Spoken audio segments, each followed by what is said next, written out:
Good morning. Good morning. We're on to chapter 28. I'm trying really to get these done. Um, I can't wait to get into the other books. But anyway, I'm gonna try and get this done really fast. I have so many comments and I pause because a lot of times we just read through the scriptures. Even in church, we read past the scriptures and you can hear a lot of the same comments, but you don't hear something different. And so I'm trying to read slower and talk a little bit more things so that we don't go, oh yeah, that happened, but what about that? Or we just don't talk about that. That's not important. I think a lot is important and brings scriptures more to life and how much we have in common with them. Excuse me. Okay, chapter 28 in Genesis. Isaac forbids Jacob to marry a Canaanite. Remember in the last chapter, Rebecca was saying we don't want him to marry anyone from the daughters of Heth. So the daughters of Heth are in Canaanite, are Canaanite apparently. Isaac forbids, or if they're two different people, then neither one he wants them to marry. Isaac forbids Jacob to marry a Canaanite. He blesses Jacob and his seed with the blessings of Abraham. Esau marries a daughter of Ishmael. Jacob sees in vision a ladder of reaching up into heaven. The Lord promises him seed as the dust of the earth in number. And the Lord also promises Jacob that in him and in his seed all the females, all the families of the earth will be blessed. Jacob covenants to pay tithes.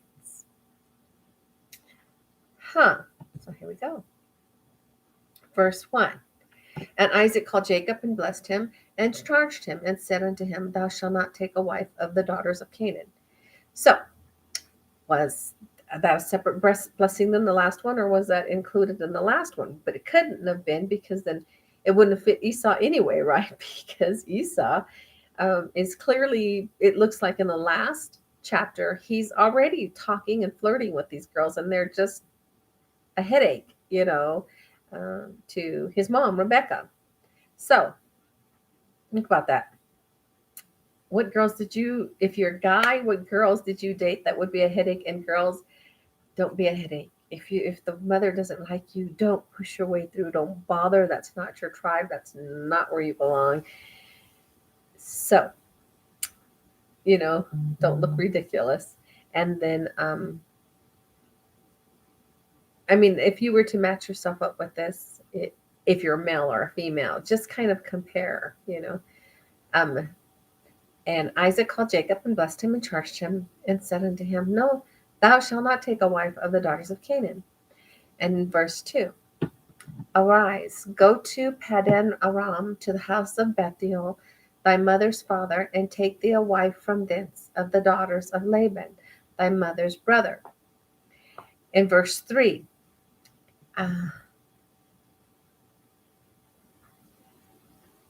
and God Almighty bless them and make thee fruitful and multiply thee, and thou mayest be a multitude of people. So he is saying, um, get married and have children, and not a few. Just get married and have children. If you only ended up with three, that's one thing. But just get married and have children. Be fruitful. So if we had an apple tree, you would want that apple tree to have more than one apple on it for it to be fruitful. It has a fruit is one thing, but to go, well, this tree is really fruitful. But he also means throughout the generations, because he says a multitude of people. So you will have a multitude of great grandchildren and children and whatever. Um, and being fruitful is also meaning that when he plants something, it will be fruitful. When his goats will be fruitful, his lambs will be fruitful, his chickens will be fruitful. They'll be fruitful. The land will be fruitful. He's on verse 4. And give thee the blessing of Abraham to thee and to thy seed with thee, that thou mayest inherit the land wherein thou art a stranger, which God gave unto Abraham. So he's a stranger in the land because he moved. So um, if he's going to move, right?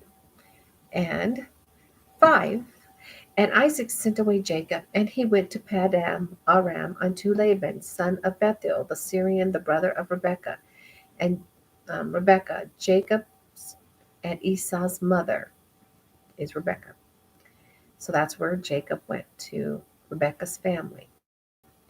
And 6, when Esau saw that Isaac had been blessed, when Esau saw that Isaac had blessed Jacob, and sent him away to Paddan Aram to take him a wife from thence, and that as he blessed him, he gave him charge, saying, Thou shalt not take a wife of the daughters of Canaan. And Jacob obeyed his father and his mother, and was gone to Paddan Aram. And Esau, seeing that the daughters of Canaan pleased not Isaac his father, then went Esau unto Ishmael, and took unto the wives which he had Mahalath, the daughter of Ishmael's Abraham's son, the sister of Nebajoth, to be his wife. So he went over to Ishmael. Remember, Abraham had 2 sons. And again, the first son was Ishmael, but he was not the birthright son. And so Esau went over there to get a wife. And there was a reason why Abraham's wife didn't want her son to marry into Ishmael's family. And it was because they had different traditions, and they had a different religion and the different traditions. And so it wasn't, she wants to keep, again, those traditions and their religion and everything. So, and you think, well, how important is that? Well, people still do it today. They want you to convert when you marry them to their religion. And if whatever it is, they want you to convert, so there's more harmony and more conversation, or food built around that, or travel, or, and their friends are built around it. So it still goes on today. It just does. And you hear of families that are split in that, and the kids have a little bit of a harder time, or the parents try to protect the kids and don't give them either. But one of the parents always deal with it. There's always someone hoping and praying that the other one will turn around to be there like theirs. And if they're both doing it, then, it's interesting. So it just, sometimes it doesn't mean that sometimes they're a better person, because sometimes the person that's your same religion is not a better person. They're just the same religion, and you have those things in common, but they could be just control freaks or whatever, or mean and ornery or whatever, sloppy, whatever. I mean, it's, but the ideal is that having those cultures makes a difference, and you can celebrate things the same way. Usually it's, but it's not always. And am I saying then sometimes it's better to, I wouldn't ever say it's better to go outside your covenant, but certainly just, it's not an automatic great person just because they are. Let's see, 9. Okay. So we're seeing when Esau went unto Ishmael and got one of his daughters to wife. And that kind of makes sense too, because he's probably going, I'm not going to go over there and get the same kind of wife with them, because he doesn't really live that culture anyway. So it wouldn't make any sense for him to go there unless he wants to. He could go there. He could have said, I'm going to go get a wife there too. That seems like a great idea. I really like the marriage that my father and mother had, and I kind of like the life I grew up in. I think I'm going to do that too, even if I'm not the birthright son, and do the best I can, because when I have my kids, they'll be a birthright son under my kids, and I will choose one of those sons. And if I only have one son, then obviously that'll be that son. And not that it will be the leader of nations under God, but that, he will be the birthright son in my family, and so give those blessings and share those traditions that he grew up with that gave him a good life. But anyway, he goes to a different He goes to Ishmael's and he marries a wife there, the sister of Nebajoth, to be his wife. Ishmael's Abraham's son, the sister of Jebath. I don't know why they say the sister of Nebajoth. Let's see, which he had Mahalath, the daughter of Ishmael, Abraham's son, the sister. Okay, so he's saying who she is. And Jacob went out from Beersheba and went toward Haran, and he alighted upon a certain place, and he alighted upon a certain place and tarried there all night, because the sun was set. That could mean he made a campfire, right? A certain place, and he tarried there all night because the sun was set. And he took up the stones of that place and put them for his pillows and lay down in that place to sleep. And he dreamed, and behold, a ladder set up on the earth, and the top of it reached to heaven, and behold, the angels of God ascending and descending on it. And verse 13, and behold, the Lord stood above and said, I am the Lord God of Abraham thy father, and the God of Isaac. The land whereon thou liest, to thee will I give it, and to thy seed. So it was a good thing that he stopped in that particular place, because now he's going, this is your land. This is yours, and it's going to be your inheritance to your children too. So it's interesting. God must care about families, because he's always blessing people and saying your children too, and your children's children. And here's a lot of them have passed, and they're concerned about what their great grandchildren, and God's concerned about what their children and great grandchildren are going to get. But I give it and to thy seed. And verse 14, and thy seed shall be as the dust of the earth, and thou shalt spread abroad to the west, and to the east, and to the north, and to the south. And in thee and in thy seed shall all the families of the earth be blessed. In 15, and behold, I am with thee, and will keep thee in all places whither thou goest, and I will bring thee again into the land, for I will not leave thee until I have done which I have spoken thee of. And 16, and Jacob awakened out of his sleep and said, surely the Lord is in this place, and I knew it not. And I knew it not. So he went to sleep right there, and he didn't even know that the Lord was there, and he found out. He didn't even know it. He didn't sense it, but now he knows from the dream. And 17, and he was afraid and said, how dreadful is this place? This is none other but the house of God, and this is the gate of heaven. He was afraid, and we can get that. I mean, you can go, wow, kind of, it's kind of like this when they said, an angel came to the shepherds and they were so afraid. They were so afraid, like, oh my gosh, it could be more like of a surprise thing.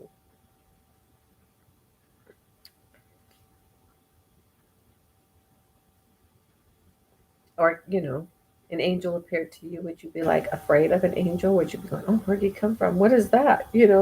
Instead of, wow, this is beautiful. So, uh, whatever. And Jacob awakened out of sleep and said, surely the Lord is in this place, and I knew it not. And then 17, and he was afraid and said, how dreadful is this place? This is none other but the house of God, and this is the gate of heaven. So it sounds more like he's surprised at stuff and everything, and kind of concerned about it, because people sometimes are afraid of things like that, right? They're like, oh my gosh, And 18, and Jacob rose up early in the morning and took the stone that he had put for his pillows and set it up for a pillar and poured oil upon the top of it. And he called the name of that place Bethel, but the name of the city was called Luz at the first. So it's very possible he made an altar to pray on. I don't know, but it took the stone that he had put for his pillows and set it up for a pillar, because he's, marking a place. Let me see if I have a cat here. Because my cat was on me, and then I I had some red eyes, and I went put some drops in my eyes before I came back. Um, poured upon yeah, I'm allergic to cats, and I have 2 cats, so that's okay. It's not as bad as I thought it would be because I'm not sneezing and doing all that all the time. But anyway, sometimes I get a little thing in my throat, and so it's interesting. So he's probably marking that spot as a place where he had this dream, and where um, this dream, and was blessed, and he poured oil upon it, and blessed. Maybe he's blessing the land even. It doesn't say he blessed it, but usually when people put oil on your head and anoint you with oil, it's a blessing, right? And so it's a thought, because everything's not in here. This book would be huge if everything that happened in detail and everything said was put in um, the book of Genesis and the book of Exodus and the book of, right? So there's I'm just sharing. And verse 19, and he called the name of the place Bethel, but the name of the city was called Luz at the first. So you might say Bethel, Luz, whatever. And verse 20, and Jacob vowed a vow, saying, if God will be with me, and will keep me in this way that I go, and will give me bread to eat and raiment to put on. And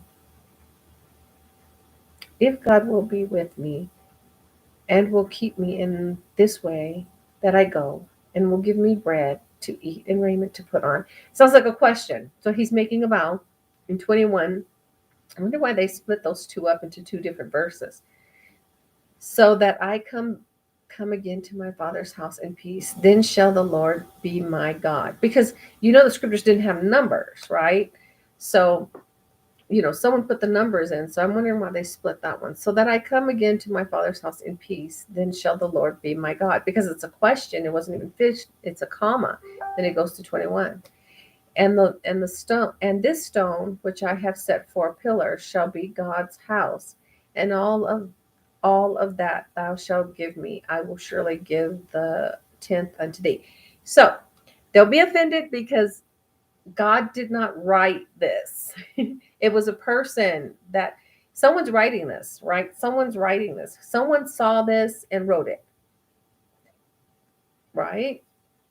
Because someone wrote it. Or is Jacob writing in his journal? And so a lot of people keep journals, especially then and especially now. A lot of people keep journals, and churches keep journals. And so someone had to have a journal to write this down, that this was going on, so that it can be put in the book. Okay, so they gathered up these books, these different books, which one book is Genesis, one book is Exodus, one book is, so they're different books. And then somebody said, well, we're going to put these books together. And they didn't print it out. They said someone has to write it by hand and copy it, which would take a while. And then you have human error in what was written. And then you have translation that also has a little bit of a human error to it throughout years. And so you have all these scriptural translations now. You can see it. Before, people would be like, I can't believe this person did a different translation of this. Well, yeah, other books can come out, other journals can come up of other people that testify of God and talk about God, obviously. you know. So anyway, um, so that I come, okay, in verse 21 says, so that I come again to my father's house in peace, then shall the Lord be my God. In 22, and this stone which I have set for a pillar shall be God's house, and all of that thou shalt give me, I will surely give the 10th unto thee. So how is he going to give a 10th of what he has back to God? Now he says thy house. He can say the land is his house. He can say he's going to put a church up there, or some kind of a temple or something, and that's going to be it. That's very interesting. And I will surely give thee a 10th unto thee. So he's saying he'll give a 10th to God. So how is he going to give a 10th to God? So is he going to go to the poor and give a poor a 10th of his earnings? Is he going to, is there a religious Is he going to send that to the temples? They have the religious temples if they have one, or whoever's the head religious person when they're the head. They're the ones that God is saying is the head, right? Obviously, you have religious people, but who's the head of Jacob at this time? Besides his dad Isaac and Rebecca, so he's the head honcho under God, it seems. So how is he going to give God a tenth? It's interesting. How do you give God a tenth when everything already belongs to him? He's giving him the land, and he says, "Surely I will give you a tenth." And I know a lot of churches will say, "Give a tenth of your money to the church."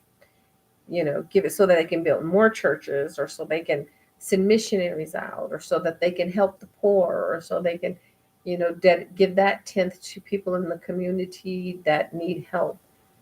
But I mean, there's no one in that community that need help. And so people might say that's tithing, but I'm saying, to who? Is he going to send it back to his dad, a tenth back to his dad and mom?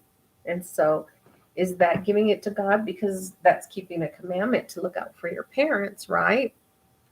And both parents are in the covenant and stuff. And that's interesting. Some people might say that's where tithing started, but it's like could that not be just his relationship with God? And by us doing it, are we imitating it, or are we trying to say we're in his lineage and so we're continuing on what he did?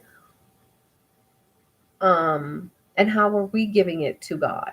So we know God likes us to do charity. So we can take that tenth up, I guess, and say, well, I'm gonna not so much a charity, but give it directly to people. I'm gonna make sandwiches, or I'm gonna go get pizzas, and I'm gonna give this to some kind of a club that helps children. Because a lot of times some of these charities are millionaires, and like a few of that money goes, they keep everything, but maybe the 10% goes to the poor, and they keep the rest of the bulk of the money, but the 10% of how much they receive, break it down and only give that. To where if you make peanut butter and jelly sandwiches or soup or whatever and give it to your neighbor yourself that needs that help, you're giving a lot more than if you would give it to this big charity that's going to take a percentage for themselves, the most of it, and become fat and rich off of it. So it's interesting. If you know what how he gives it to God, does it mean 10% of his time? He's going to pray to God 10% of his day, or sing to God 10% of his day, read his scriptures, pray to God, sing to God.